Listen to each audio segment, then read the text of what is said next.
ప్రజా TV Telugu news meet నిర్వహించడానికి ముఖ్య కారణం ఏంటంటే మొన్న చంద్రబాబు నాయుడు గారు ఏ విధంగా మాట్లాడుతున్నారో మనం అన్నీ కూడా గమనిస్తూనే ఉన్నాం. ఆయన 2 రోజుల క్రితం రాష్ట్రంలో నేను ఏదైతే సంక్షేమ పథకాలు చెప్పానో అవి ఏవి కూడా నెరవేర్చే పరిస్థితి లేదు. ముందు సంపద సృష్టించాలా, సంపద సృష్టించడానికి ఈ వచ్చే డబ్బు అంతా కూడా నేను ఖర్చు చేస్తాను, ఏదైనా మిగిలితే తర్వాత సంక్షేమం గురించి ఆలోచన చేస్తాను అని చెప్పడం మనందరం కూడా గమనించాం. అది ఎంత హాస్యాస్పదమో మనందరికీ అర్థమవుతుంది. ఎలక్షన్ల ముందరేమో మీ భవిష్యత్తు నా బాధ్యత అని చెప్పి అందరికీ వాగ్దానాలు ఇచ్చి ఆ రోజు ప్రెస్ వాళ్ళు అడిగితే కూడా లోకేష్ గారు ప్రతిదానికి ఒక ప్రణాళిక ఉంది, ఆ ప్రణాళిక ప్రకారము దానికి నిధులు సమకూరుస్తాము, ఆ సంక్షేమ పథకాలు అమలు పరుస్తామని చెప్పడం జరిగింది. ఈరోజేమో అధికారంలోకి వచ్చిన తర్వాత అన్ని లక్షల కోట్లు అప్పు ఉంది, ఇన్ని లక్షల కోట్లు అప్పు ఉంది, మేము ఇది చేయలేము అది చేయలేమని అధికారంలోకి వచ్చి 8 నెలలైనా కానీ ఒక్క సంక్షేమ పథకాన్ని అమలు చేసిన పాపన పోలేదు. కేవలం ఒక పెన్షన్ ఇచ్చి దాని చుట్టూనే తిరుగుతూ ఉన్నాడు. ఇంకెక్కడ కూడా ఏ కార్యక్రమాలు ఈరోజు పిల్లలకి అమ్మఒడి ఇప్పటివరకు కూడా రాలే. రెండో సంవత్సరం మొదలవుతుంది, ఇంకొక 3 నెలల్లో పోతే రెండో సంవత్సరం మొదలవుతుంది. రెండో సంవత్సరానికి కూడా ఇంకా అమ్మఒడి రాలే.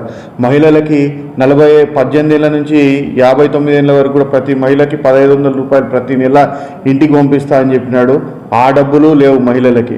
ఈరోజు రైతులకి ఇంత పెద్ద ఎత్తున తుఫాన్లు ఇవి వచ్చి నష్టపోతే వాళ్ళకి పంట నష్ట పరిహారాలు లేవు, వాళ్ళకి క్రాప్ ఇన్సూరెన్స్లు లేవు, మన వరికి మద్దతు ధర లేకపోతే మార్కెట్ యార్డ్లలో ఎంఎస్పి ధరలకి కొనుగోలు కేంద్రాలు ఓపెన్ చేసిన దాఖలాలు లేవు. అంటే ఇంకేం చేస్తున్నాడు ఈ రాష్ట్రానికి ఒక్కసారి ప్రజలు ఆలోచన చేయమని చెప్పి కోరుతా ఉన్నాను. ఈరోజు అధికారంలోకి రావడానికి కళ్ళబొల్లి హామీలు ఎన్నో చెప్పినాడు, ఒక్కళ్ళని కూడా వదిలిపెట్టలేదు. 2019లో జగన్మోహన్ రెడ్డి వచ్చినప్పటి నుంచి 2023 సంవత్సరం వరకు కూడా జగన్మోహన్ రెడ్డి సంక్షేమం అందిస్తుంటే ఏం చెప్పాడు, ఈ రాష్ట్రం మరో శ్రీలంక అయిపోతుందని చెప్పి ప్రతిరోజు పేపర్లు మీడియా ఎక్కడ పోయినా ఈ రాష్ట్రం మరో శ్రీలంక అయిపోతుందని చెప్పిన వ్యక్తి ఈరోజు 2023 నుంచి 24 ఎలక్షన్ల వరకు అలివి కాని హామీలు ఇచ్చి 24 ఎన్నికలు అయిపోయి గెలిచిన వెంటనే ఏరు దాటిన తర్వాత తెప్ప తగిలేసినట్టు ప్రజలు ఏమైపోతే నాకేంటి అని ఒక్క సంక్షేమ పథకం అంటే ఒక్క సంక్షేమ పథకాన్ని ఎక్కడ కూడా నెరవేర్చిన పరిస్థితి లేదు. చేస్తే దానికి డెడ్ లైన్ ఏంటి, ఎప్పటి లోపల ఏ పథకం ఎప్పటి లోపల చేస్తారని ఖచ్చితంగా చెప్పాలి. ఊరికే నోరేసుకొని ఎక్కడంటే అక్కడ మాట్లాడడం కాదు. ఈరోజు మీరు గమనిస్తే ఈరోజు జగన్మోహన్ రెడ్డి అలివి కానీ అప్పులు చేశాడు అని చెప్పడం జరుగుతూ ఉంది. ఈరోజు మన 4వ నెలలో గెలవక ముందు 4వ నెలలో ఏం చెప్పాడు, 12.5 లక్షల కోట్లు అప్పు చేశాడు జగన్మోహన్ రెడ్డి అని చెప్పేసి పురంధేశ్వరి గారు చెప్పడం జరిగింది. అదేవిధంగా 2 నెలల తర్వాత మే నెలలో చంద్రబాబు నాయుడు 14 లక్షల కోట్లు అని చెప్పేసి చంద్రబాబు నాయుడు గారు చెప్పడం జరిగింది. అదేవిధంగా మళ్ళా మన రాష్ట్ర ఇది గవర్నర్ గారి ప్రసంగంలో 10 లక్షల కోట్లు అని చెప్పి గవర్నర్ గారితో చెప్పడం జరిగింది. తర్వాత ఆర్థిక వ్యవస్థ మీద ఒక చర్చ పెట్టి దాని మీద శ్వేతపత్రం విడుదల చేసి దాంట్లో 14 లక్షల కోట్లని మళ్ళీ ఈయననే లీక్ ఇస్తాడు. మళ్ళా మన బడ్జెట్లో నవంబర్లో బడ్జెట్ పెట్టి బడ్జెట్లో 6,40,000 కోట్లే అప్పు ఉందని చెప్తాడు. ఏది కరెక్ట్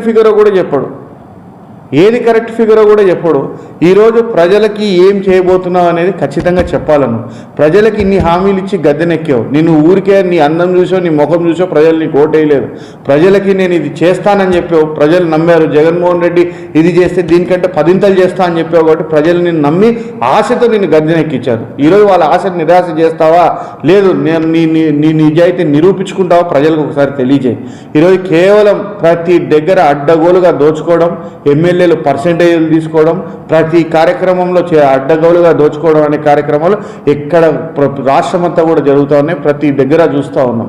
ఈరోజు మీరు చూస్తూ ఉంటే ఈ విధంగా అబద్ధాలు చెప్పడము, మళ్ళీ ఈరోజు ఏదో ఒక విధంగా బురద జల్లాలని చెప్పి జగన్మోహన్ రెడ్డి మీద బురద జల్లాలని చెప్పే ప్రయత్నమే తప్పితే ఎక్కడ కూడా నీ చిత్తశుద్ధిని నిరూపించుకోవాలనే ప్రయత్నం ఎక్కడ కూడా